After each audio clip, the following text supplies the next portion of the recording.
안녕하세요. 열린민주주의 교실의 문은영입니다. 1948년 5월 10일 재헌 국회의원 선거가 실시된 후 72년의 세월이 흘렀습니다. 우리나라는 짧지 않은 시간 동안 선거를 통해 민주주의를 꽃피웠고요. 제도적, 절차적 차원에서도 발전을 거듭해오고 있는데요. 이제 다가오는 4월 15일 제21대 국회의원 선거를 앞두고 있습니다. 오늘은 최근 선거에서 두드러지고 있는 사이버 선거운동에 중점을 두고 중앙선거관리위원회 사이버 선거범죄 대응센터의 역할과 관련된 선거 범죄에 대해서 알아보도록 하겠습니다. 함께해 주실 전문가 두 분 모셨습니다. 덕성여대 정치외교학과 조진만 교수님 안녕하세요. 네, 반갑습니다. 네, 중앙선거관리위원회 사이버 선거범죄 대응센터 오하라 사무관님 나오셨습니다. 안녕하세요. 안녕하세요.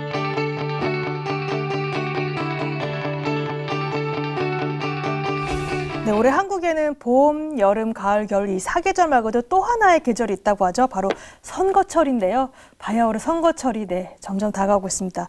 두 분 아무래도 선거가 가까이 왔다고 특별히 더 이렇게 체감하고 있을 것 같은데 교수님 어떠세요? 예, 저는 일단 예비 후보자들이 눈에 띄더라고요. 그리고 차를 타고 지나가다 보니까 이제 선거사무소도 개설했고 대형 현수막들도 나오고 있는 모습들을 볼 수 있습니다. 그리고 선거운동 복장 입은 선거운동원들도 볼 수 있고요. 그리고 또한 언론이나 방송에서도 이제 선거 관련한 내용들이 많이 보도되는 것 같습니다. 그리고 고소, 고발 이런 사건들도 많이 언론에서 다루고 있고요. 그래서 이런 것들을 보면서 아, 선거가 굉장히 임박해 있구나라는 느낌을 갖게 됐습니다. 사무관님 아무래도 더 근무하시다 보니까 더 실감나실 것 같은데 어떠십니까? 네. 아무래도 선거 관련해서 문의 전화가 지금 좀 확실히 많아졌고요. 그리고 신고 제보 건수도 많이 늘었습니다. 그리고 뭐 교수님 조금 전에 말씀하셨지만 뭐 출퇴근 시간에 지하철역 같은 데서 명함 같은 거 나눠주시는 예비 후보자분들도 많이 느셨습니다. 네, 맞습니다. 대형 현수막도 그렇고 이제 언론들의 신문 보도, 뭐 TV 방송도 그렇고 선거에 대한 얘기를 매일매일 하게 되는 그런 시점이 아닌가 싶은데요. 뭐 시청하시는 유권자 여러분들도 이미 체감하고 있으실 것 같고요. 그래서 이 선거 때문에 더 바빠진 이 두 분 모시고 본격적으로 이제 관련된 얘기 나눠볼 텐데요. 열린 민주주의 교실 본격적으로 시작하겠습니다. SNS의 확산과 함께 온라인상에 떠도는 일명 찌라시라고도 하는 가짜뉴스가 사회적 이슈로 떠오를 때가 많습니다. 선거를 앞둔 기간에는 비방과 흑색 선전 내용이 담긴 게시물들도 눈에 띄게 되는데요. 지난 20대 국회의원 선거에서 허위사실 공표와 비방에 해당하는 사이버 범죄의 발생률은 전체 사이버 범죄 중 많은 부분을 차지했습니다. 점차 지능화되고 조직화된 사이버 선거 범죄에 대응하기 위해 지난 2012년 구성된 사이버 선거범죄 대응센터. 올바른 정보는 공정한 선거의 밑거름이 될 수 있는데요. 선거가 만든 일상의 풍경, 선거가 맞는 시대상 속 사이버 선거범죄 대응센터의 역할을 알아보겠습니다. 예, 세상이 참 빠르게 변하고 있습니다. 예전만 하더라도 선거 벽보, 선거 유세 이게 가장 대표적인 선거 운동 방법이었던 것 같은데 요즘은 참 더 다양한 모습 볼 수 있거든요. 교수님 시대에 따라 이 선거 운동 양상도 좀 변했을 것 같은데 선거 운동의 변천사 한번 좀 짚어주시겠습니까? 시대적으로 한번 크게 한번 구분을 해보죠. 저희가 민주화 이전에는 해방 이후에 사실은 관이 주도하고 그 다음에 돈이 많이 들어가고 그 다음에 조직을 엄청나게 동원하는 이런 선거들 그리고 면대면으로 하는 선거들이 중심을 이뤘습니다. 그래서 선거 때가 되면 당연히 돈을 좀 받을 수도 있고 밥을 얻어먹을 수도 있고 뭐 이런 것들이 굉장히 보편화된 부분이 있었죠.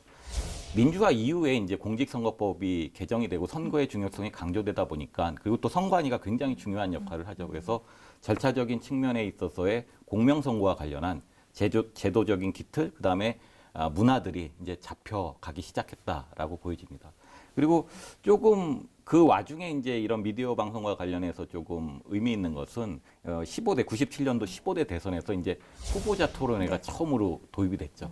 이건 그냥 개인 후보가 아니라 출마한 후보들이 같이 공약을 비교하고 토론을 하는 거기 때문에 유권자들의 굉장히 관심을 갖게 되고 본격적인 미디어 이 선거 시대, 그다음에 홍보라든지 이런 것들이 굉장히 중요한 그런 선거운동이 변화가 많이 생긴 부분이죠.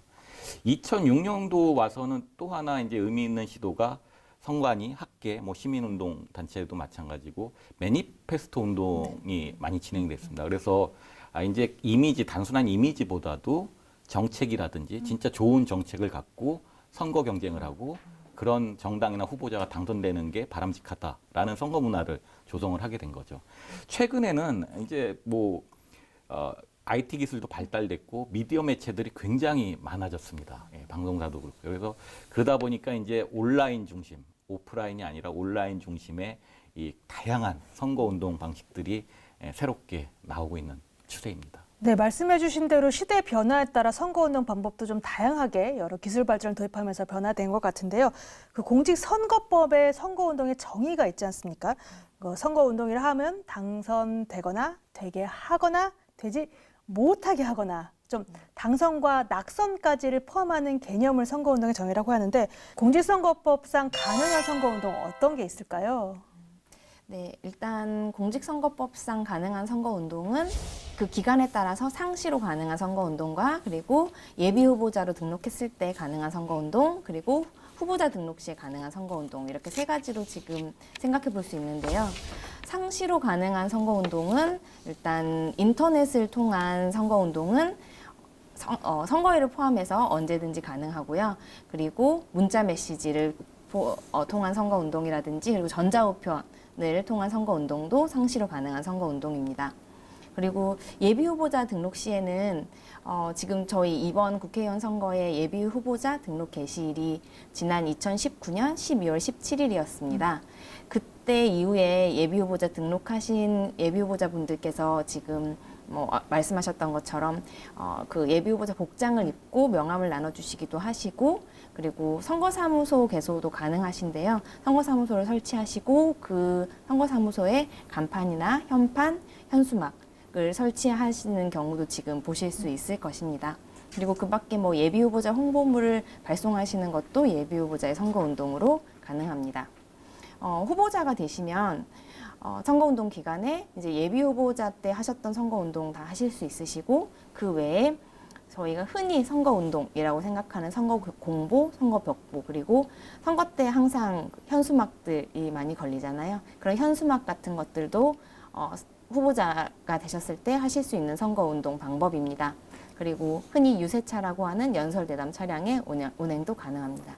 네, 말씀해 주신 대로 기간에 따라 평상시, 상시 그리고 아니면 법정 선거 운동 기간에 따라 좀 달라지고 예비 후보자 때랑 또 후보자 때랑 조금 달라지고 그래서 주체에 따라 달라지고 또 이제 그 기간 주체 방법에 따라 또 이제 방법이 또 여러 가지 좀 달라지고 있는 모습을 좀 설명해 주신 것 같은데요. 이 아까 선거운동 변천사에서도 잠깐 살펴봤듯이 선거운동 방법도 공직선거법이 개정되면서 조금씩 계속 변화해 왔잖아요. 어떤 변화점을 좀 주안점으로 꼽을 수 있을까요? 선거운동은 일단 그 자유가 점차 확대되고 그리고 매체의 발달에 따라서 그 방법이 다양해지는 쪽으로 변화해 왔습니다. 원래 기존에 정당이나 후보자에게만 허용되었던 선거운동이 차츰 선거법이 개정이 되면서 그 선거운동의 주체가 확대가 되었고요. 특히 1995년 공직선거법이 개정된 이후 그 선거운동을 할 수 없는 공무원과 같은 사람들을 제외한 모든 선거권자가 선거운동을 할 수 있는 방향으로 변화했습니다. 그리고 인터넷이 발달하면서 2012년 이후에는 인터넷을 통한 선거운동이 상시로 허용되는 쪽으로 변화하고 있습니다. 네, 전반적으로 선거운동의 자유가 좀 많이 확대된 측면으로 나아가고 있음을 알 수 있는데 사실 공직선거법의 가장 큰 비난, 불만이 이제 너무 규제적이다. 말씀드렸던 대로 기간, 주체, 방법에 대해서 너무 규제하고 있다. 물론 이 제안을 통해서 우리나라의 선거가 정말 나아졌다, 깨끗해졌다, 공정해졌다 이런 평가도 받기도 하지만 사실 선거의 공정성만큼이나 여전히 또 선거운동의 자유도 중요한 가치가 되잖아요. 이 선거운동의 자유와 공정, 좀 쉽지 않은 주제지만 교수님 어떻게 생각하십니까? 선거가 민주주의에서 대의민주주의를 하니까 선거가 공정하고 경쟁적이고 자유롭게 잘 진행이 돼야 됩니다. 그리고 선거 과정과 결과에 대한 시비라든지 논란 이런 것들이 최소화하는 게 굉장히 중요하거든요. 그 두 가치 중에 가장 핵심적인 게 공정이라는 가치와 자유라는 가치입니다. 저희가 아까 말씀도 드렸지만 금권 선거라든지 부정 선거들이 워낙 많았기 때문에 민주화 이후에 이제 이 공정의 가치를 중시 여기는 이 규제들이 많이 생긴 부분이 있습니다. 그리고 지금 유권자들의 민주시민 의식도 높아졌고 그다음에 매체도 다양해지고 그러다 보니까 이 자유의 가치를 좀 더 원하는 목소리들이 굉장히 높습니다. 특히 이제 정치학자들 입장에서 보면은 좀 더 시대 변화에 맞는 자유의 가치를 좀 더 선관위에서 좀 더 적극적으로 개진하고 그랬으면 좋겠다라는 의견이 있죠. 사실 선거의 자유와 공정 참 둘 다 놓칠 수 없는 가치잖아요. 그래서 무엇보다 무엇이 먼저 지켜져야 된다, 그렇지 않다 이렇게 단정 지을 수는 없겠지만 아무래도 시대적인 변화 요구에 따라서 발맞춰 나가야 되지 않을까 싶습니다. 지금부터는 좀 선거의 좀 어두운 단면이라고 할까요? 선거 범죄에 대해서 알아보려고 하는데요. 용어부터 좀 쉽진 않아요. 무시무시한 측면이 있어요. 범죄라고 하는데 어떤 행위들을 선거법상의 선거범죄라고 하나요, 선관위? 일단 선거범죄라 하는 것은 선거법상 제한 금지되는 행위를 함으로써 성립되는 범죄를 선거범죄라고 합니다. 뭐 예컨대 금품이나 음식물의 기부 행위, 그리고 공무원 등의 선거 관여 행위, 이런 것들이 크게 선거 범죄의 예시라고 할 수 있는데요. 이번 국회의원 선거를 앞두고 저희 선거관리위원회에서는 첫 번째로 매수 및 기부 행위, 그리고 두 번째로 후보자 추천 관련 금품 수수 행위, 그리고 세 번째로 비방 허위사실 공표 행위, 그리고 네 번째로 공무원 등 선거 관여 행위, 그리고 다섯 번째로 불법 여론조사를 5대 선거범죄, 5대 중대 선거범죄로 규정해서 엄중히 조사, 조치하고 있습니다. 네, 5대 중대 선거범죄라니까 더 무서워지는 것 같은데 선거운동과 관련된 분들은 좀 잘 기억하셔야 될 것 같습니다. 그러면 두 분께서 꼽으시는 좀 대표적인 선거범죄 사례라고 할까요? 선거범죄를 통해서 좀 선거가 되게 안 좋았던 경험적인 사례 좀 꼽아주실 사례들이 있을까요, 교수님? 일단 저희 한국의 경우에는 3.15 부정선거가 역시 부정선거와 관련해서는 가장 그 논란이 됐던 선거라고 볼 수 있습니다. 그래서 워낙 조직적으로 개입한 부정선거였고요. 그 결과로 4.19 혁명이나 이승만 대통령이 하야까지 이끌었던 부분이기 때문에 굉장히 부정선거 논란이 많았습니다. 우리나라 부정선거의 원조가 격되는 게 아닌가요? 이게 뭐 자료를 찾아보시면 알겠지만 당시에 부정선거라는 게 진짜 할 수 있는 모든 수단을 다 동원한 부정선거라고 보시면 되겠습니다. 사전에 특정 미리 후보를 넣어놨죠. 찍어가지고 네. 하고 아니면 아예 투표함 자체를 바꾸기도 하고 그리고 외신에 나온 부분이기도 한데 참관인이 있지 않습니까? 개표할 네, 때. 네. 근데 야식으로 이제 거기다 수면제를 넣어가지고요. 참관인들이 잠든 사이에 또 바꾸기도 하고. 그건 형사범죄잖아요. 그러니까요. 그래서 외신에 나오기도 하고요. 네.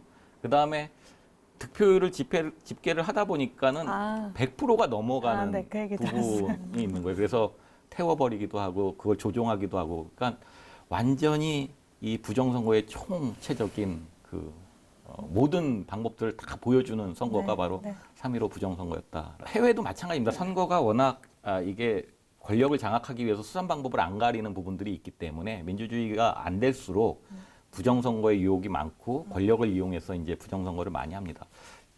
해외에서도 여러 가지 부정선거 사례가 있는데 제가 재밌게 봤던 사례 중에 하나는 1995년도인가요? 태국에 지방선거가 있었는데 그 당시에 어떤 시기냐면은 저희 나라로 하면 1,000원짜리 지폐에 특정 후보가 자기만 알 수 있는 표식을 해놓는 겁니다. 도장 같은 걸 찍든지.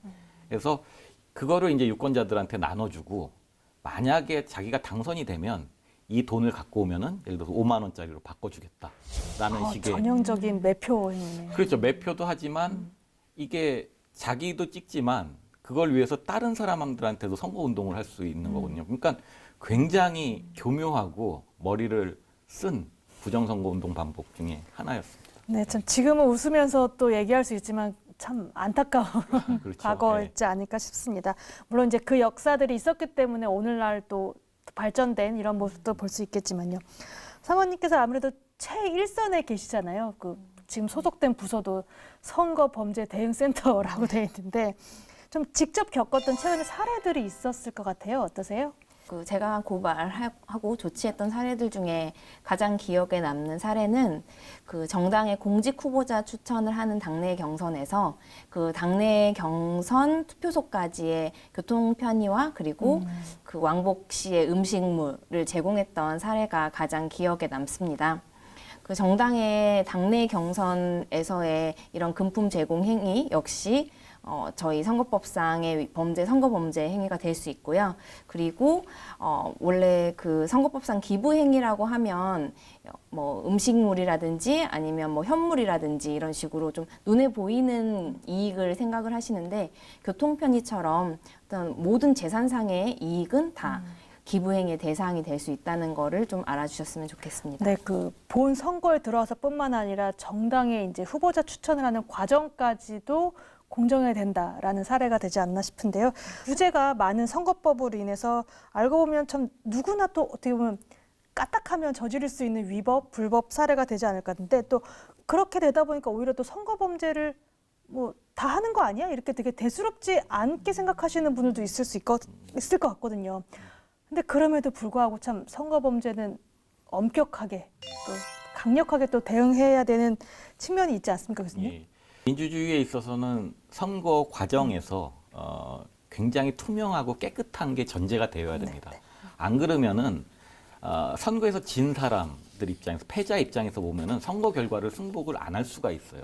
그리고 이거는 굉장히 권력의 정당성에 대한 위기고 민주주의에 대한 위기가 될 수 있는 부분이거든요. 그래서 특히 요즘에는 미디어라든지 이런 홍보 수단이라든지 여론을 확산시킬 수 있는 기제들이 굉장히 많습니다. 그래서 권력이라든지 이런 것들을 활용해가지고 의도를 갖고 여론을 왜곡하거나 조작하려는 행위에 대해서는 굉장히 엄격하게 단속을 하고 선거 관리를 하는 게 필요하다라고 보여집니다. 그게 민주주의에 있어서 민주주의가 정상적으로 기능하고 한국의 민주주의를 발전시키는 데 있어서 아주 선결돼야 될 조건이라고 보여집니다. 월화 사모님 아무래도 앞으로도 강력한 선거 범죄에 대한 대응 잘 부탁드립니다. 알겠습니다. 네, 앞서 언급됐던 5대 중대 선거 범죄 중에 하나인데요. 시간이 지날수록 사실은 뭐 조작이나 뭐 눈에 띄는 금품 수수 같은 범죄는 좀 줄어들고 허위사실 유포, 뭐 후보자 비방 이런 범죄들이 좀 여러 처벌 사례들도 늘고 있는데요. 사실 후보자 비방, 허위사실 조금 개념이 안 잡힐 수도 있어요. 좀 쉽게 설명해 주신다면 어떻게 설명해 주시겠습니까?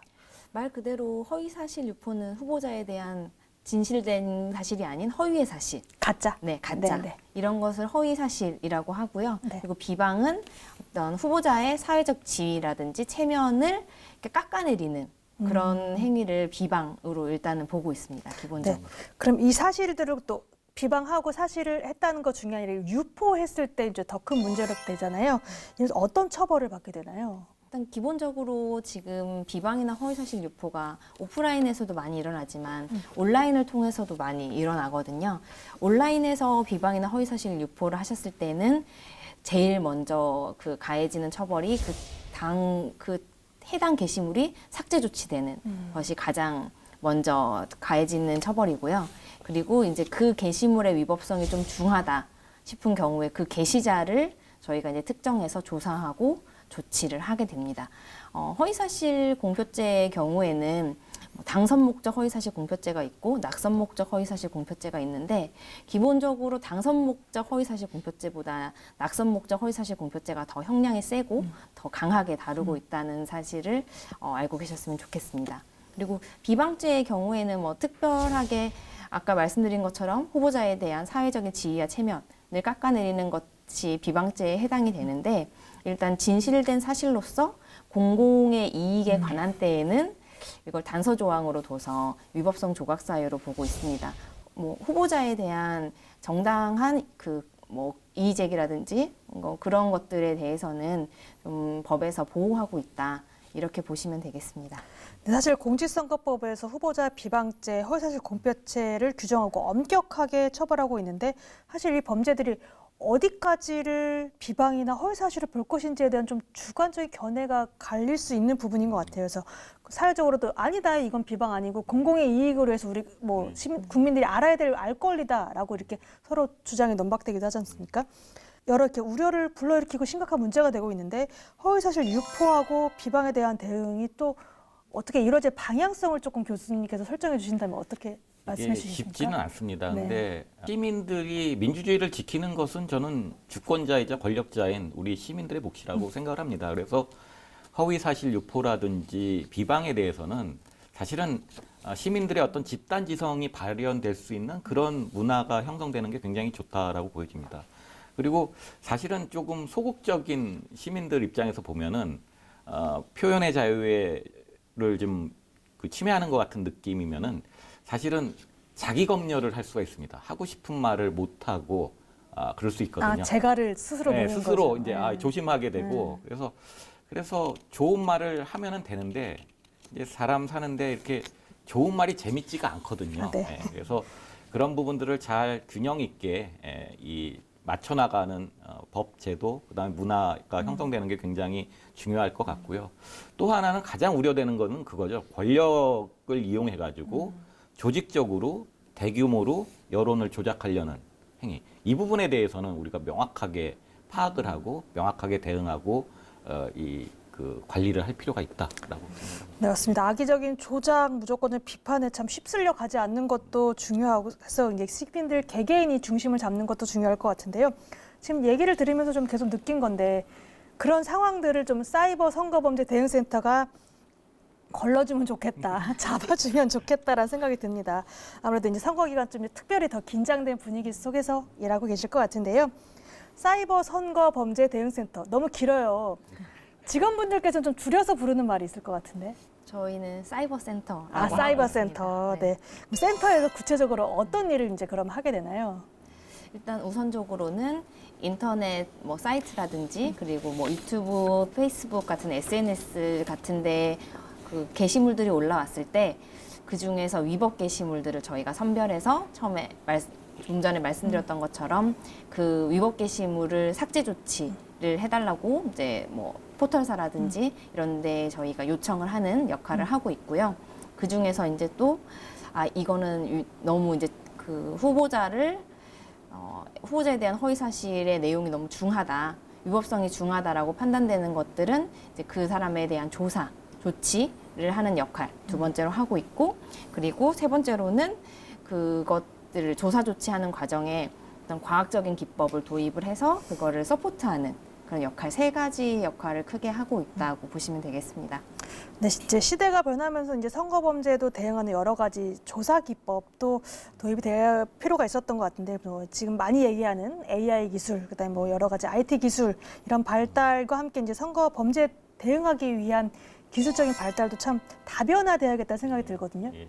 요즘에 보면은 이제 4차 산업혁명 시대에 해가지고 선거 운동이라든지 모든 것들이 굉장히 급속하게 많이 변하는 것 같습니다. 그래서 지금 아마 최근의 선거에서 가장 이슈가 되는 것은 유튜브 방송 같은 매체를 통해 가지고 특정 후보라든지 아니면 약간 편파 방송 같기도 하고 워낙 미디어 채널이 다양하니까 이 가짜 뉴스라든지 뭐 허위사실 유포라든지 이런 것들을 과연 적절하게 대응할 수 있겠느냐에 대한 고민들이 깊어지는 것 같습니다. 그래서 이거는 사실은 이제 AI 기술이 좀 더 발전을 하면은 빅데이터 분석이라든지 이런 것들을 할 수 있다라고 보여집니다. 그래서 그런 것들을 잘 활용하고 그 내용에 대한 심의라든지 판단은 선관위가 이제 하는, 사람들이 하는, 전문가들이 하는 그런 방식으로 이제 바뀔 것 같고요. 저희가 IT 기술도 굉장히 발달돼 있고 저희가 뭐 선거 이 절차적인 선거 관리는 뭐 전 세계적으로 거의 탑이거든요. 그래서 저는 선거 관리와 관련해서 이런 식의 것들을 알파고 비슷하게 선관위가 좀 장기 플랜을 갖고 좋은 뭔가를 좀 만들어냈으면 좋겠어요. 그래서 그런 생각이 있고, 그거를 하기 위해서는 지금까지 선거관리위원회가 구축해 놨던 자료들, 왜냐하면 이 AI가 학습을 해야 되거든요. 어떤 것들, 그런 것들을 잘 좀 구축을 해놔가지고 준비를 해가지고 그런 쪽의 것들을 이제 첨단 기술들을 좀 활용하는 시점이 이제 얼마 남지 않은 것 같은 생각도 듭니다.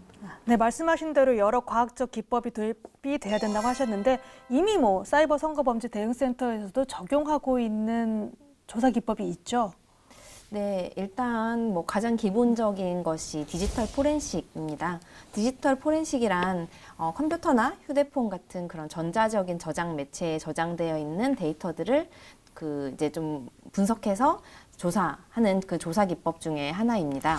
복원하고 막 이런 건가요? 네, 뭐 없어진 그런 것들도 있고요. 그래서 뭐 지금 저희 사이버 선거범죄 대응센터를 포함한 선거관리위원회에서 디지털 포렌식을 하는 방법은 일단은 조사자에게 제출받은 뭐 컴퓨터나 휴대폰 같은 도구들을 연결해서 그 디지털 포렌식 그 도구가 설치된 PC에 연결해서 그 안에 저장된 뭐 문자 메시지랑 카카오톡 메시지 등을 분석해서 조사를 서포트하는 역할을 하고 있습니다. 사이버 선거범죄 대응센터에서 금융거래 분석 도구와 통신자료 분석 도구 역시 사용을 하고 있는데요. 특히 통신자료 분석 도구 같은 경우는 통신자료를 그 이제 분석 도구에 인포팅했을 때 그 당시에 어느 기지국에서 통화를 했는지 이런 것들까지 지금 다 표시가 되기 때문에 뭐 주요 그 위법 행위자의 동선까지도 다 파악할 수 있는 그런 도구입니다. 그리고 이제 이번 국회의원 선거를 대비해서 저희가 그 스피치 투 텍스트, 그러니까 음성을 문자로 변환을 해주는 STT 엔진을 도입해서 시범 적용 중에 있습니다.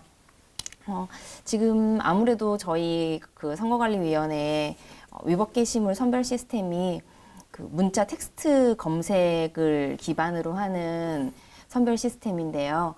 최근에 뭐 유튜브라든지 뭐 네이버 TV라든지 이런 영상을 기반으로 하는 매체들이 발달을 하면서 이 영상 매체에 대한 모니터링의 한계가 지금 예상이 되고 있습니다. 그래서 이 스피치 투 텍스트를 STT 엔진을 도입해서 운영함으로써 이런 모니터링의 효율성을 좀 높이려고 시도하고 있습니다. 네, 이런 조사 기법을 다 이렇게 공개해도 되는 거죠? 아닌가? 공개해야지 더 이렇게 더 범죄를 저지를 확률이 더 줄어드는 건가요? 네, 경각심을 네. 가지시라는. 그래서 기술 발달이 오히려 또 새로운 범죄를 만들기도 하고 또 이에 대응하는 시스템이 또 같이 또 만들어지고 사실 계속 서로 발전되고 있는데요. 아무래도 선거 범죄를 효과적으로 막을 수 있는 방법은 어떻게 보면은 범죄가 발생하기 이전에 예방이 좀 가장 시급하지 않나 싶기도 하거든요. 맞습니다. 궁극적으로 가장 좋은 거는 선거 부정을 정치인들이 안 일으키게 하고요. 그리고 선거 부정을 일으키더라도 유권자들이 그거에 넘어가지 않는 그런 문화를 구축하는 게 굉장히 중요하다고 봅니다. 사실 저희가 선관위에서 개정 의견도 내서 이번 국회의원 선거에서 만 18세 유권자들이 이제 투표권을 행사하지 않습니까? 그래서 선관위의 역할이 굉장히 저는 중요하다고 봅니다. 왜냐하면은 기초 단위까지 선관위가 다 구축이 돼 있거든요. 그래서 이 민주주의와 관련한 그런 교육이라든지 체험의 장을 다양하게 마련해 주면은 결국은 그런 것들이 쌓여서 부정선거에 대한 유인이라든지 또 유권자들이 스스로 부정선거를 판단하고 비판하고 선거에서 심판할 수 있는 이런 문화가 잘 형성이 될 거라고 보여집니다. 규제 문제는 아까도 얘기했지만 논란이 있는데요. 미국 하버드 대학교의 이제 선스타인 교수가 미국의 규제정보국의 국장으로 일한 적이 있습니다. 그러니까 규제와 관련된 이 모든 총괄을 하는 그런 업무를 맡았는데 그 선스타인 교수가 한 얘기 중에 굉장히 의미 있는 말이 있습니다. 뭐냐면은 규제가 없는 사회는 굉장히 혼탁하고 혼란스럽다. 예. 근데 규제는 있긴 있어야 되는데 자기가 일을 해보니까 효과 있는 규제는 최소의 규제로 굉장히 강력한 규제가 효과가 좋은 것 같더라. 그래야 선거 부정을 하려는 사람들이 위축을 하고 아까 말씀하신 네. 예방 효과가 잘 되더라. 그게 좋은 규제인 것 같다라는 얘기를 하거든요. 그래서 저희도 선관위에서 했던 교육, 규제, 그다음에 민주주의에 대한 여러 가지 토대들을 지금 다 좀 더 업그레이드 시키고 발전시키면 네, 네. 한국의 민주주의가 좀 더 발전하지 않을까라는 생각을 합니다. 네, 참 최선의 방어도 중요하지만 무엇보다도 예방을 통해서 바람직한 정치 문화 구현에 힘쓰는 게 중요하지 않을까 싶습니다. 오세훈님 마지막으로 좀 사이버 선거 범죄와 관련해서 당부드릴 말씀 좀 있을까요? 일단 무엇보다 후보자에 대한 비방이나 허위 사실은 선거의 공정성을 침해하는 가장 그 위중한 위법 행위 중에 하나로 보고 있습니다.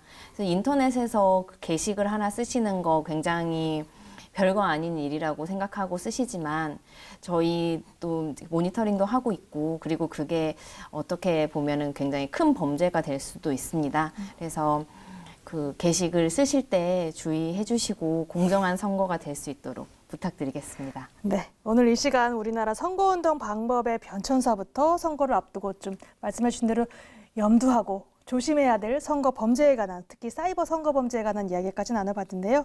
역시 공정한 선거를 위해서는 정말 많은 각계각층의 노력이 필요하다는 걸 새삼 느끼게 됐습니다. 오늘 함께해 주신 두 분 감사합니다.